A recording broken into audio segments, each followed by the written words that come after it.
why and how you should build and run your own internet access provider, or at least try. It was the first title I came up with. It's quite long, so too long didn't read why you know ISP. It was the second title I had in mind.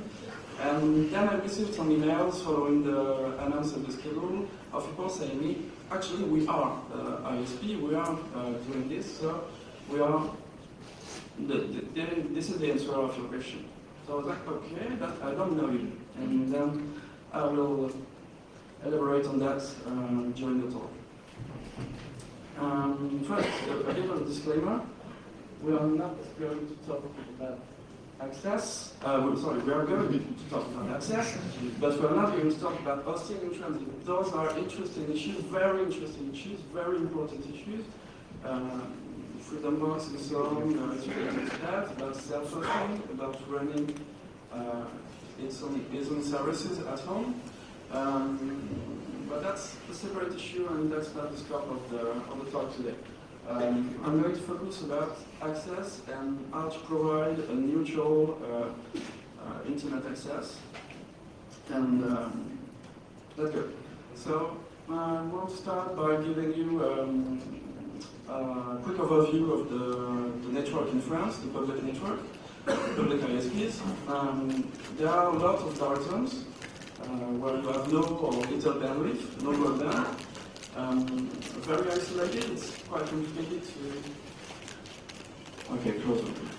Sorry. Network neutrality is under heavy attack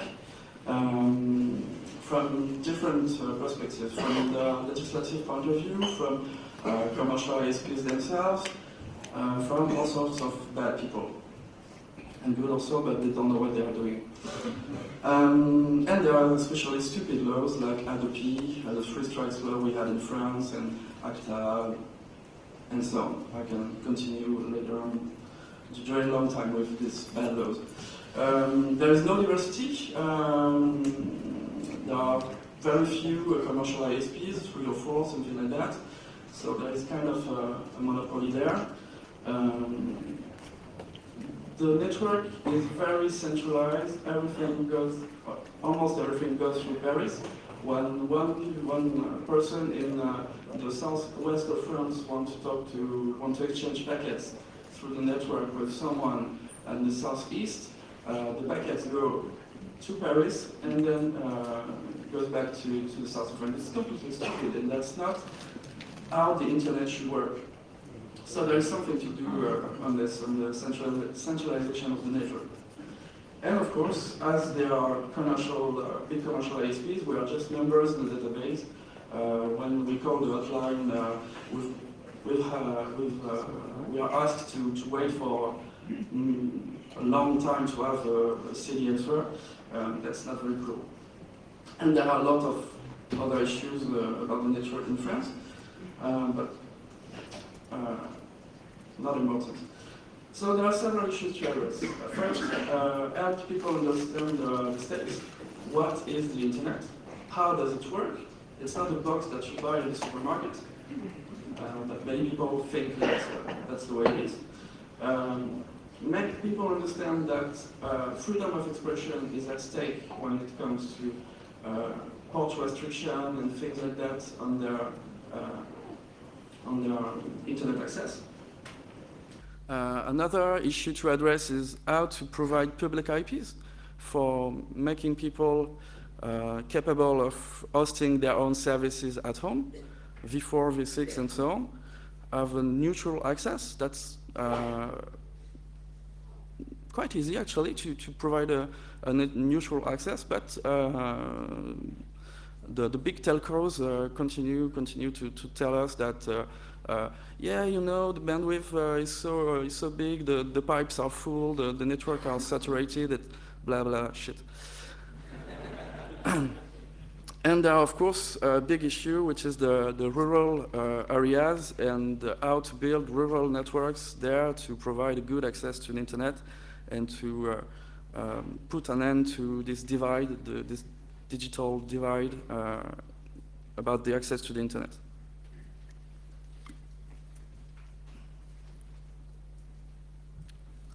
So how do we engage these fights? In France, we come up with a solution that I will present you. I've identified 2 key points for me, but maybe there are others. First, federating energies. We are doing things, but how do we build on top of this? How do we share the knowledge that we use to build our networks? And how do we how can we avoid to reinvent the wheel and to ask again the same question, each in our little corners? So at first, in France, there was an example to follow, FDN. It's French data network. It exists in 1992. Since then, almost nothing has changed in the structure of this organization. It's a non-profit organization. At first, it was plain old telephonic system, and then ADSL came in 2005. And well, POTS has been proven useful lately in Egypt and Syria. FDN provided international landlines for call numbers to give back the access to the internet to people there and all around the world. And FDN also provides VPN, which is really cool. And they provide VPN for Reporter Without Borders, which is even more cooler. So have you ever seen your ISP's routers? Because these are mine. Those are my the routers that are seeing my traffic when I'm connecting to the internet. So FDN is kind of choose your own adventure book. No, not book. ISP. It's like you're the hero of the very service that you use every day. You have your say on how it works, on everything, on how much does it cost, and so on. In 2010, FDN was growing and growing, and the human scale that was very important was starting to vanish, and then it was time to spread the word. It was time to fork and to build other ISPs and copy the very same structure and the very same concepts, which were the basis of FDN. So here came the FFDN, the Federation FDN, called in tribute of this old organization. And in 2011, there were 7 non-profit ISPs funding this federation, counting something like 400 members. And now we are 23 non-profit ISPs all over France, counting something like 1,600 members. And spoiler, we are soon crossing the borders because there are plans for building a non-profit ISP that will integrate our federation in Belgium. So if you're...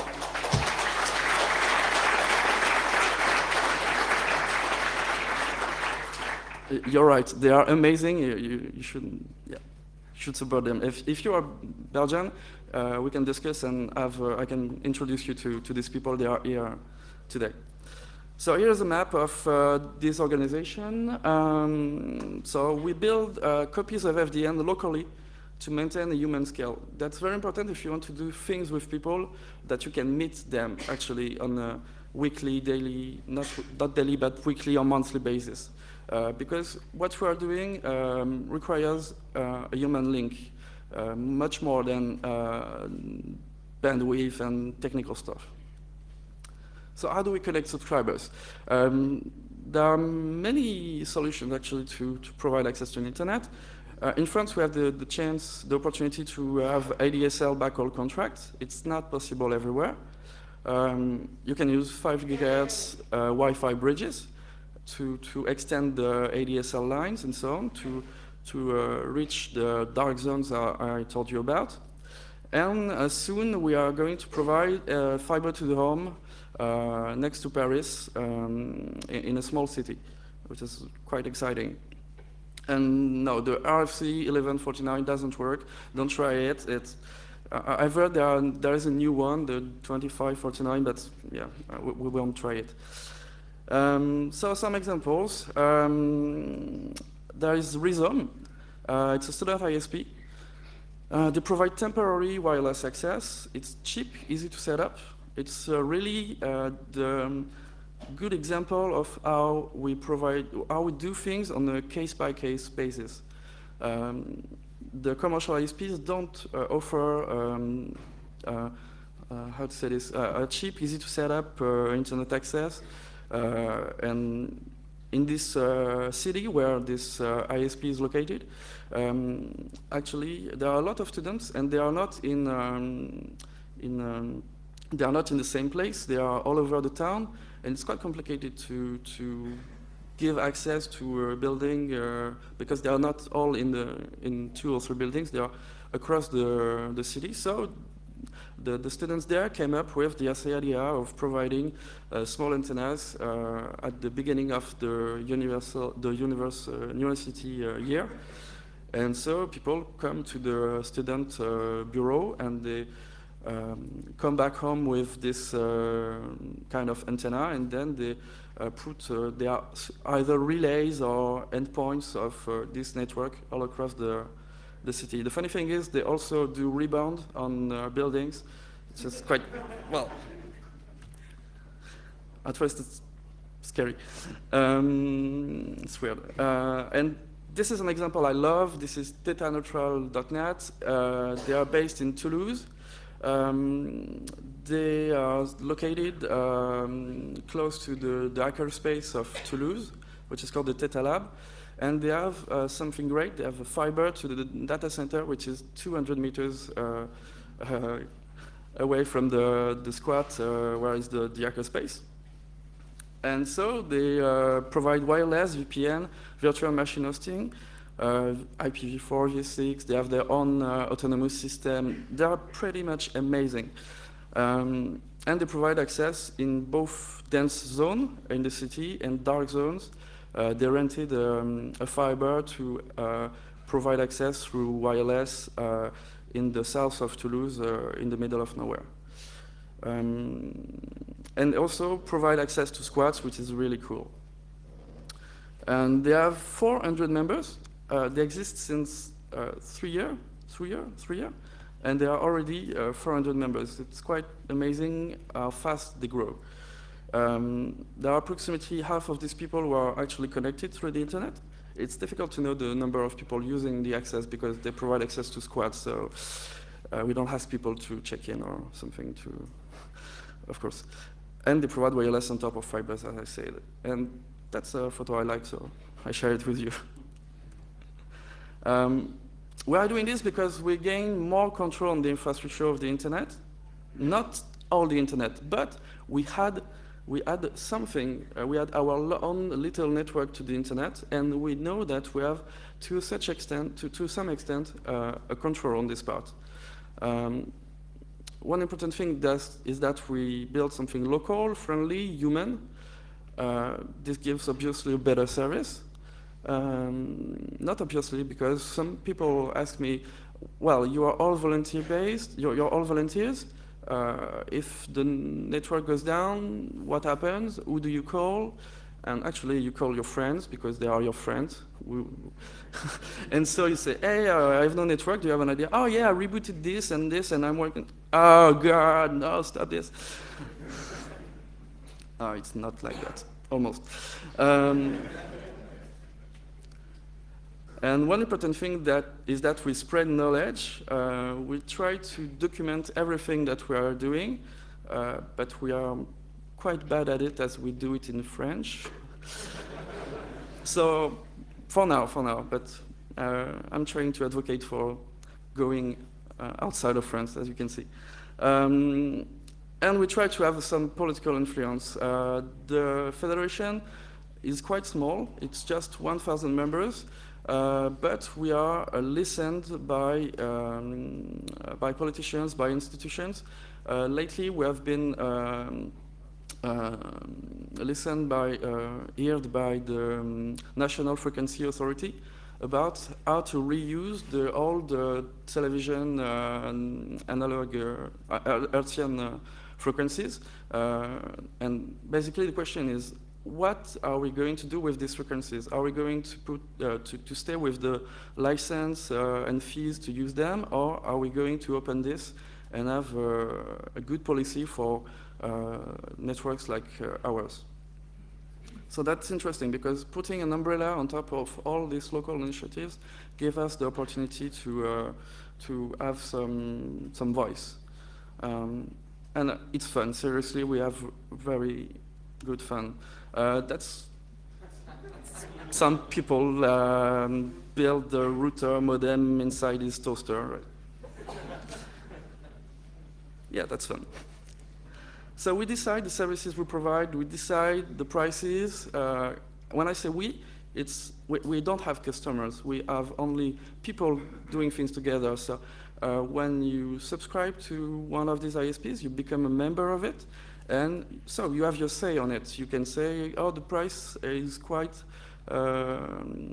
it's too much for me. How can we, I have no job, how can we do this? And at a group, you can decide that for people with no jobs, for students, you can fix a low price on something.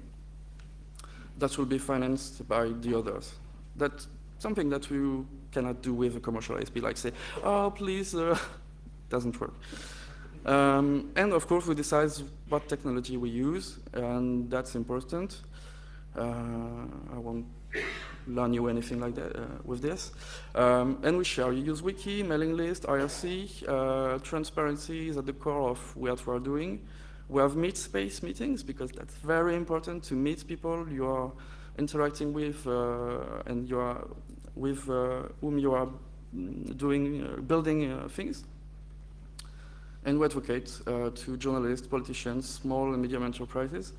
And there's a funny project we have about cinema distribution.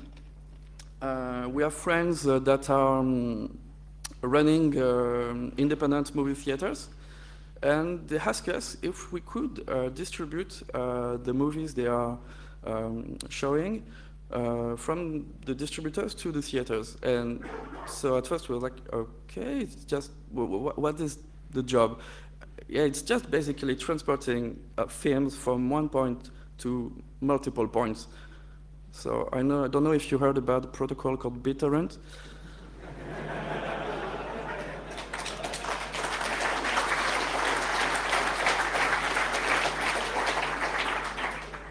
We started to test it. It's quite efficient. You should have a look at it. And so more importantly, data love. We share the same love for the internet, and yeah, data love all the things. It's what drives us, what makes us wake up in the morning and say, okay, the antenna is again down. I have to go to the roof and see what happened and so on. And basically, we love it. Okay, that's for friends, but what about elsewhere? The possible obstacles.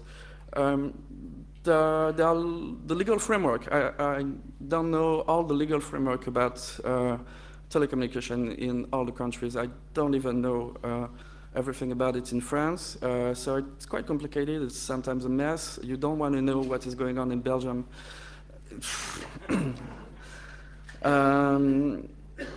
There's the market, of course. It's not easy to have backhaul contracts. We really are lucky to have it in France.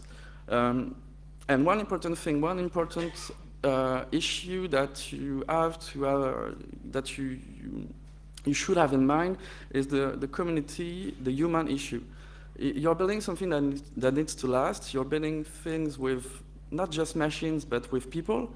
And that's something you have to take care of. Data love helps for this, of course.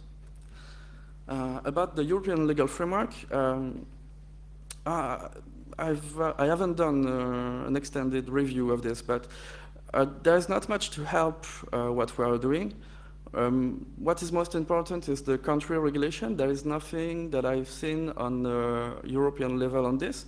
Like in France, you just have to declare yourself an operator to actually do things. It's just filling a form and you're okay. And you're even not forced to do this. And in Belgium, you have to pay a certain amount of euros if you're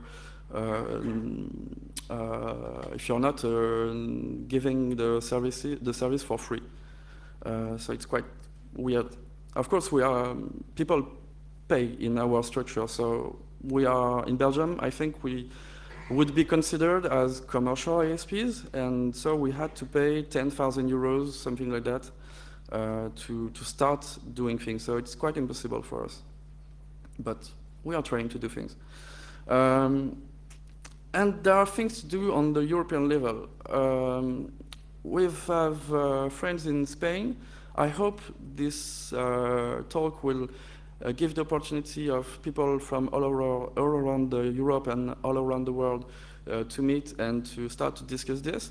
My experience as a volunteer for La Quadrature du Net learned me that if you don't ask politicians to do things, they will do silly laws and stupid laws. First, you have to hit them when they do stupid laws, and then you have to propose something. You have to say, hey, this would be better. And if we don't talk together as European citizens, we won't have good networks, community-driven networks. So it's very important to think about that. The technical stuff actually is not a problem. Yeah, we can provide 100 gigabytes of network here, so. And even it's not a problem using free software. We are at a small scale, and the bandwidth we are dealing with doesn't require to have big Ciscos and Junipers. We use Quagga, Bird, L2TPNS. We even patched L2TPNS heavily. We use FreeRadius, OpenWRT. There's nothing difficult. Sharing is the key. If in your own corner you're doing things and you keep it with you, yeah, of course it will be difficult. But if you reuse what has been done elsewhere, yeah, it's quite easy. My example is that the network I built in the middle of nowhere in France, the network we built, we literally copy-pasted the configuration files from a Rhizome, the student ISP I showed you. So, yeah, basically it's copy-paste. Who is out there? In Spain, there are Giphy. They have an amazing network with thousands of nodes, wireless nodes. There's the Free Network Foundation in the US. There's Linux in Roma, Altermundi in Argentina, and the individual networks in Germany. And there are others. There are plenty of others, but the problem is we don't know each other. We don't talk to each other. We don't benefit from the network, even in the same city. There's a funny thing. Yesterday evening, I was talking to some guy from the Hackers in Stuttgart, and he was very much interested in this. And this morning, I've received an email from a guy from Stuttgart who was running a non-profit ISP, a student one, with 4,500 members.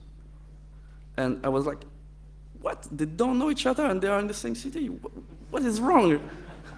It's not like we have the internet to know each other.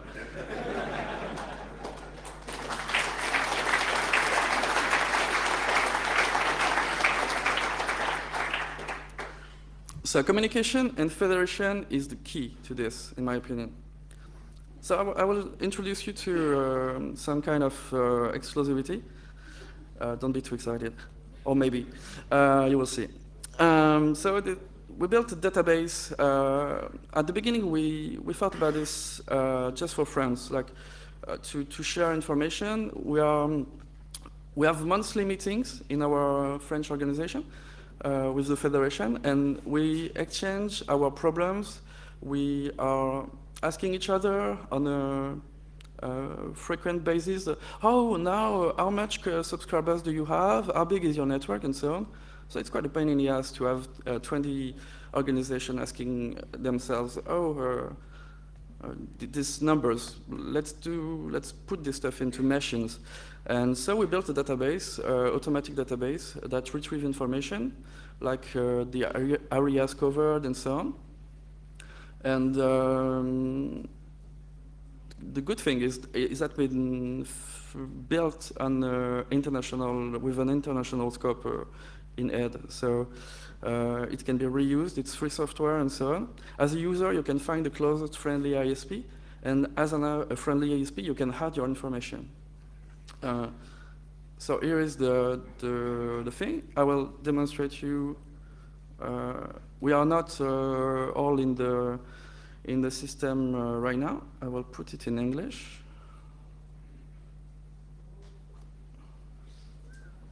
Wow, it's in English. So you can almost.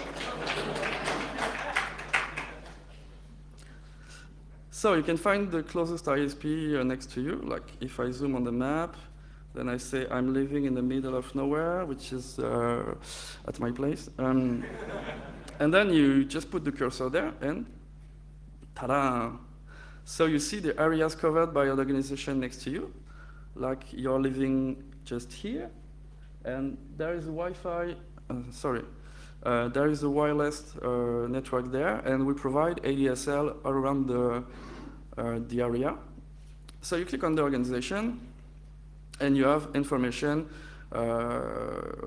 like the contact, the mailing list, the number of subscribers, members, the chat room if you want to interact with people, and there it is. It's quite simple, but it's very useful. And it just takes a few minutes to add a new project.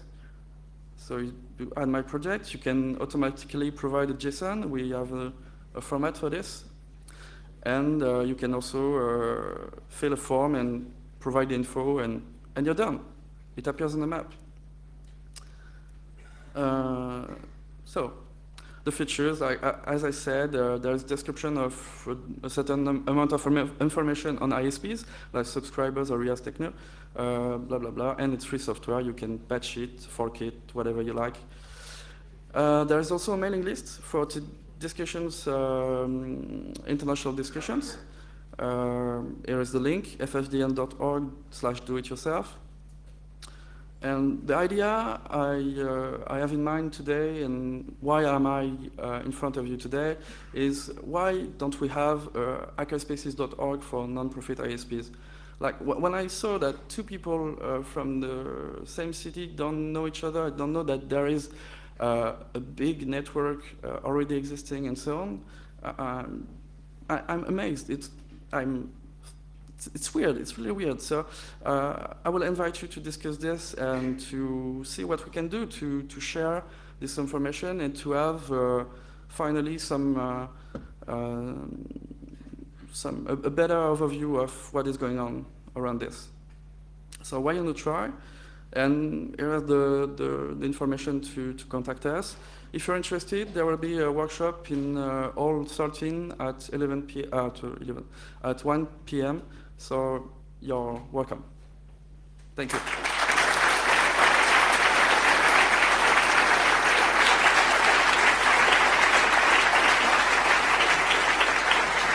Alrighty, thank you very much. Any quick questions? Anything from the interwebs? Yeah. For example, is it hard to get an autonomous system number, IP prefixes, and to find someone for doing the BGP peering? So sorry, I didn't get the question. Is it hard to get an autonomous system number, IP prefixes, and to find someone for doing the BGP peering for you? It's really simple. The most difficult thing is to have public IPv4, but requesting an autonomous system is really filling a form, sort of. It's quite easy, and that's something people usually think it's difficult, and they think about technical issues. But in the end, when you discuss with us, with people who have tried to do this, you understand that the technical part, the network part, is it's simple. We do it on a daily basis. We edit config files, we try, and so you cannot edit the config file of your friend. That's the difficult part of this kind of things. Okay, quick question for number 2, then we have to wrap up. Sorry for that. You can ask Kim later. Regarding the net neutrality, how hard is it to stay under the radar or not? Because in your scale or your scope, you're still dependent upon a tier 3 ISP for your access towards the internet, so you do not have enough power or enough